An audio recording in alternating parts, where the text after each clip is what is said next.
In this video, I'm going to show you how to get real-time data on interactive brokers. Now, the first thing you want to do here, you want to sign into their web client portal, and then when you do it, you want to click on the top right where you can see your profile icon, and then click on Settings.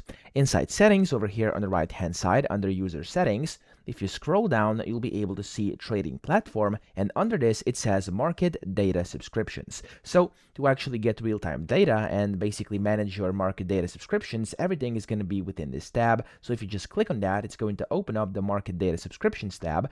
And in here, you can see all your subscriptions and the possible subscriptions. So for me, none of them are possible right now, but for you, you'll be able to select if you actually want a real-time data subscription.